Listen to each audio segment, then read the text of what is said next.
What's up, guys, and welcome to another Star Wars Galaxy of Heroes video. Okay, the last video I did was on the Phantom and the Ghost and their importance in the new updated fleet arena. Well, today I am doing a video on the #1 overall ship you should farm for the game. He was good before the rework, he is better after the rework because of his reinforcement bonuses, and that is Slave 1, Boba Fett. Hands down.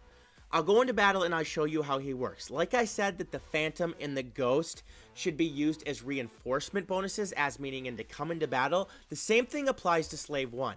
And there are certain situations where you can call in the Phantom, the Ghost, or Slave 1. Talking about target lock with Biggs, I'm going to show you the difference. Slave 1 is a offensive reinforcement. He's going to come in to take damage and give damage. And just to show you the importance of Slave 1, now listen, I didn't have Slave 1 leveled up to 7 stars, and I still don't. I have him at 6 stars. I've played the game for a year and a half and almost 2 years, and I haven't spent time on that, and I realized that I should have. I had always worked with different ships and used a lot of Empire ships, etc. But again, I've gone over this in many videos, the importance of having Boba Fett in the game in general. Not just for ships, but in all aspects of the game is important. And he got a new rework, which is awesome as well. You can find Boba Fett in the Cantina battle store, and that's where you should get him. Please farm him. He may be one of the, if not the best, free-to-play character at the beginning of the game to get. So you beginners that are watching this video for the first time, think of that. Go farm Boba Fett. So I'm going to show you how he works here in Fleet Arena. I'm going to read over what's going on here. As you can see, I don't even have him all the way at 7 stars yet. That is a big misplay on me throughout the game, but he still is viable, and it's perfect to show you how he works in Fleet Arena, even at the top end, even at 6 stars.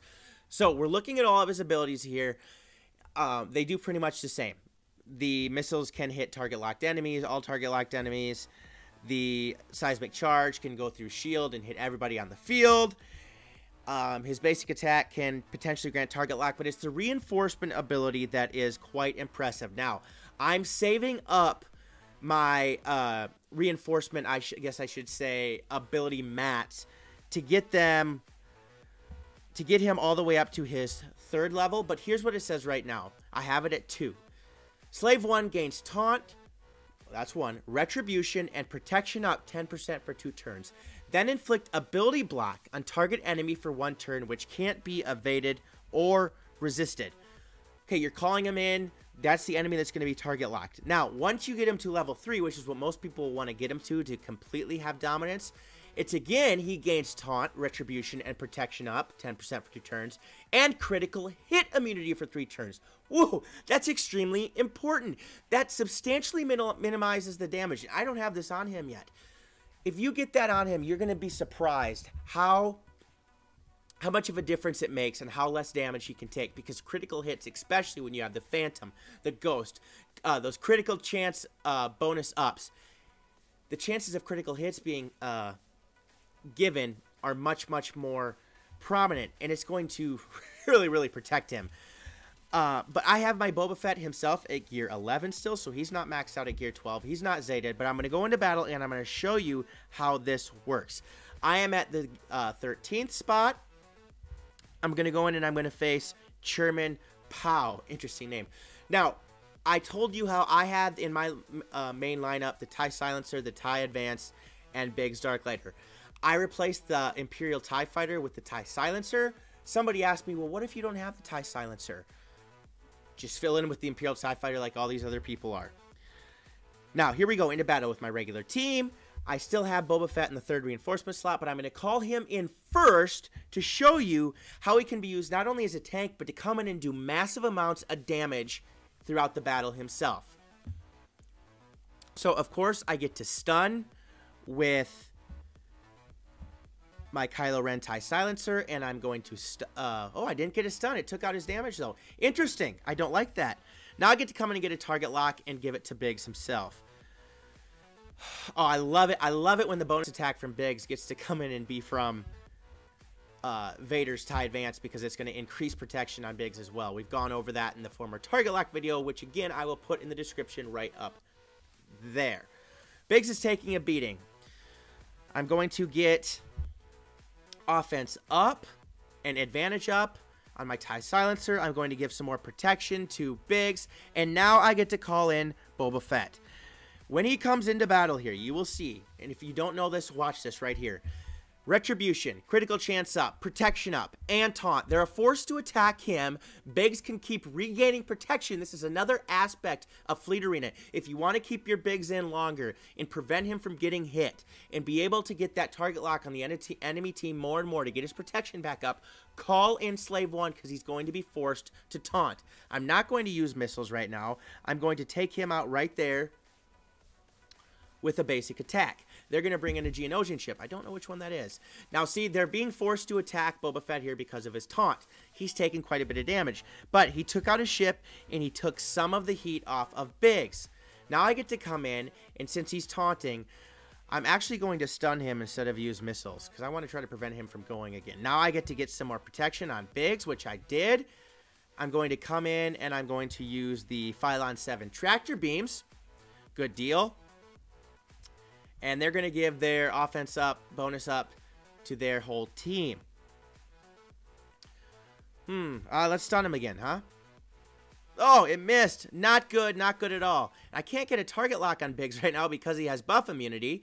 But you could see the value of bringing Slave 1 in there. He kept my Biggs in the game. I still have my original lineup left. I've lost Biggs. I've lost Slave 1. He didn't have the chance to come in and completely dominate with his offensive attacks, but he served his purpose. I'm going to go over here. I'm going to give target lock to TIE Advanced. Finally, I was able to get some more protection. Now, look at a perfect example of how Slave 1 can affect the whole game. The opposing team brought him in. This is actually an interesting thing going on. I'm forced to attack him, okay? Finally, I get advantage back up and offense off, offense down, off on my TIE Silencer. Okay, so I'm down to 3 and they're down to 3. And then there were 3. I'm going to use my missiles here. Come on, give me a big hit. Good, he took him out. I'm going to attack their TIE Advance. My Biggs is still in play. Again, I based my team around Biggs. And I get to now use the final attack to wipe out the TIE Fighter.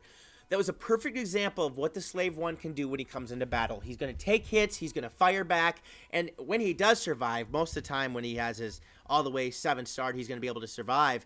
He's going to be able to deal massive damage himself. I mean, the seismic charge is a huge game changer the way it is. Again, you don't want to start with him in your starting 3. You want to make sure that he comes in as a reinforcement because he's going to gain all of those bonuses. So please remember that. As a character, get Boba Fett up there. Get him leveled up. Get him to gear 12. Even maxed out gear 12. Zeta him if you want to, if you like bounty hunters. And make sure to get Slave 1, utilize him, and also put some of the reinforcement abilities on him. Now, something else I want to have a small conversation about for some of the beginning players. There is something very important in the game that people need to start doing. I'm going to quickly bring it up. This is not related to ships. This is overall game related. For when Commander Luke Skywalker came out, Jedi Training Ray, you had to have certain characters to 7 stars to make sure that you were able to unlock them. Here's something everybody should think about doing. You have the Galactic War, you have the Squad Arena, you have that Cantina battle in the Cantina Energy, and you also have the Fleet Arena. As you're starting the game, or even as you're progressing in the game, first of all, make sure you always get your Bronzium cards. I'll explain why in a second. 2, as you progress in Arena, you're going to be able to gain more and more Squad Arena currency, or tokens. Make sure that you go in, this is to help with your galactic power and everything, and get every character, even if you're not working on them, up to 7 stars. Because not only are you going to get them up to 7 stars and you're going to be able to use them when you need them for a certain event, also all of that leftover currency, and I know a lot of you know this, but I'm just explaining it for people that are trying to learn the game and are just starting the game, all that leftover currency is going to be able to go into your shard shop currency. I'll give an example right here. All of my Galactic War, everything out of there is farmed completely.